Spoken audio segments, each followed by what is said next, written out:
just going to do a quick run through of my routine that I go through on a pretty much a daily basis in this playthrough.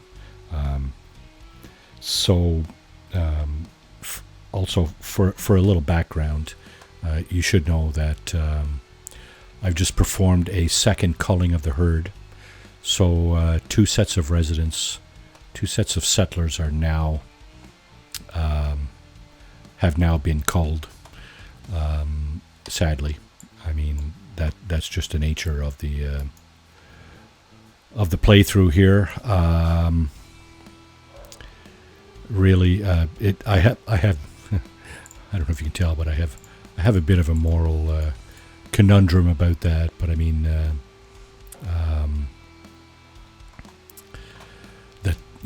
that the point is that by doing that, basically what happens is you get a fresh new set of settlers coming in and bringing in loot, bringing in potential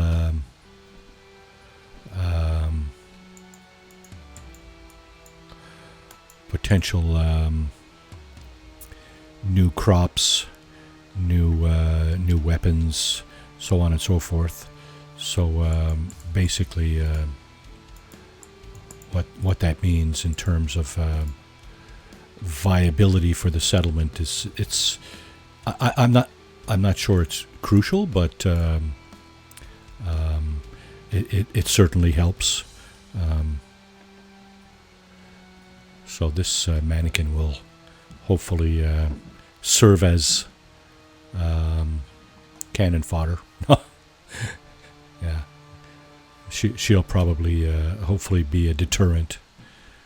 Somebody some raider comes up and sees that the guard post is manned. Maybe that'll be a deterrent. All right, so first order of business. The first thing I do in the day is now it's later in the day because the second video that I failed to complete. I started out in the morning of this day in the game. So it's later in the evening now in the game. It's probably going to be dark before I finish. But the like I was saying, the first order of business is checking all the containers, the file cabinets, the dressers, the mirrors, all of that business. I tried to leave them intact as much as possible. I even left some of the fridges in. However, I don't recall. Now this house I emptied out pretty much. I took all the furniture and moved it. Some of it I've scrapped already, but some of it I've just moved it off to different places. Mainly to the new buildings that I've built there. This one, there's a couple over that way. We'll see in a minute.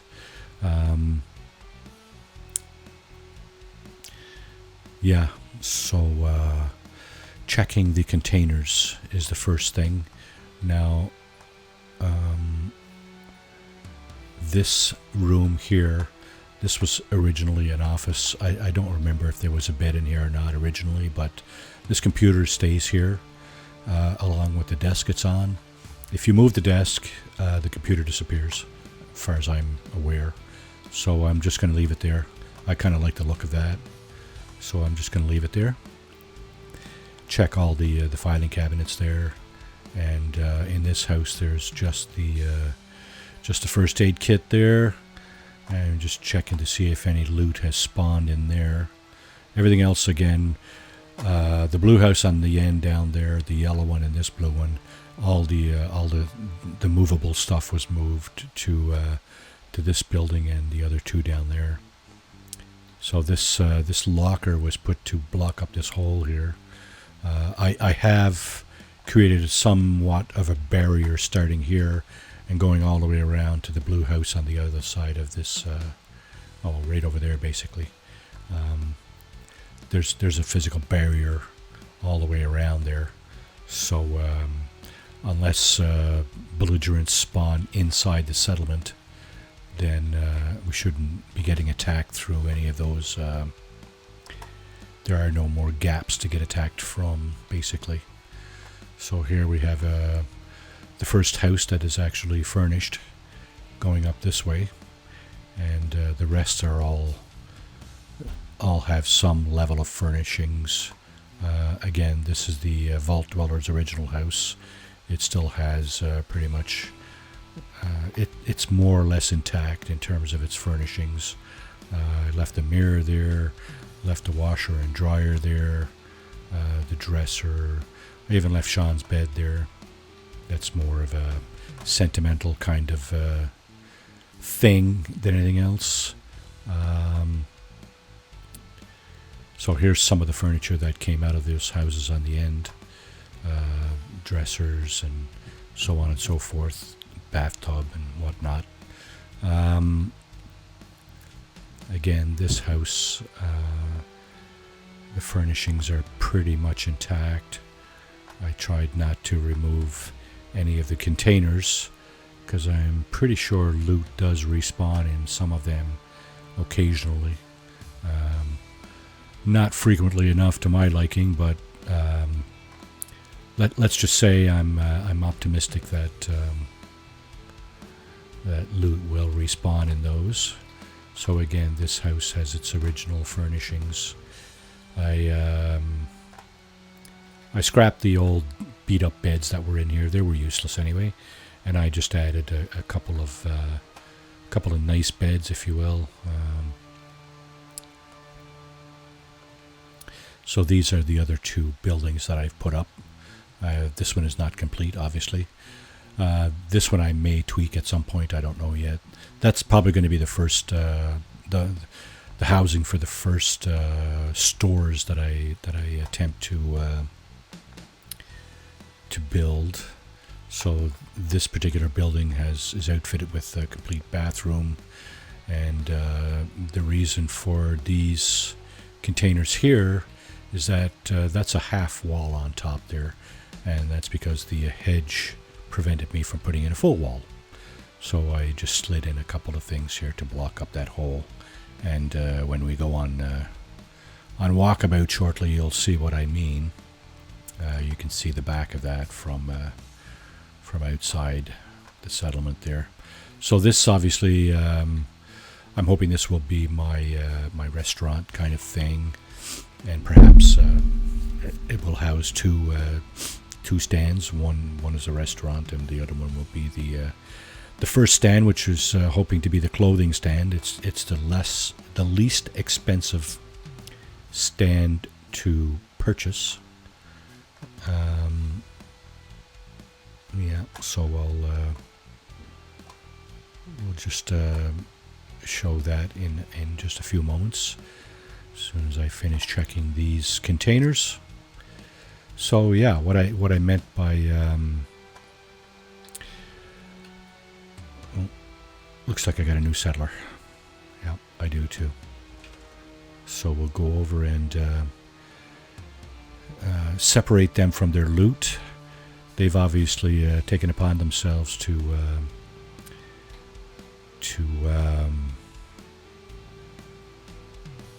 be farmer. Wait now, is that the original farmer? I think that might be the original settler. Yeah, because I put farming clothes on her. This is the second settler here. So what I'm going to do is I'm going to assign that person to defense. There you go. Now we have 6 defense. So just looking to trade a little. Go ahead. So this is the first order of business when a settler comes in. I just take the caps, and she's brought in another Tato as well. So that's a welcome addition. However, I've already got some Tatos planted over there, so didn't really need that. I was kind of hoping for corn or root fruit, but regardless, everything is definitely appreciated. So I'm going to leave, because she's a guard. Obviously, I'm going to leave her weapons and ammunition with her. I don't really have any extra ammunition to give her. I used up all my 38 ammunition to cull the herd last time. So now we have a farmer and we have a guard. We have 2 settlers. So getting back to what I was talking about a few minutes ago, the shops, the trade stand, the entry level trade stand is 300. The armor and weapons are 500. The drink stand is 250, and the clinic is 600. So and obviously the clothing stand, like I said, is the cheapest at 200. So I'm getting close to that. I have 178 caps now. I suspect 22 caps left. I suspect that by the time I have 10 or 12 settlers in this place, I may have enough caps to buy that stand. The problem is on the top right there, you see I need rank 2 local leader. So basically what that means is, let me just do a save here in case we crash. What that means is I need, so local leader number 2 allows you to build stores and workstations at workshop settlements. So basically level 14, I'm almost at level 13 now, so I need a level and this much, 1 1/4 or so levels left to be able to get that perk to build stands. What I was hoping to do was so that is level 14, right? Yeah, okay, good. What I was hoping to do is with level 13 get the cap collector perk. And you're probably wondering, well, why are you going to do that? You know, you could probably get something else that's more valuable in terms of short-term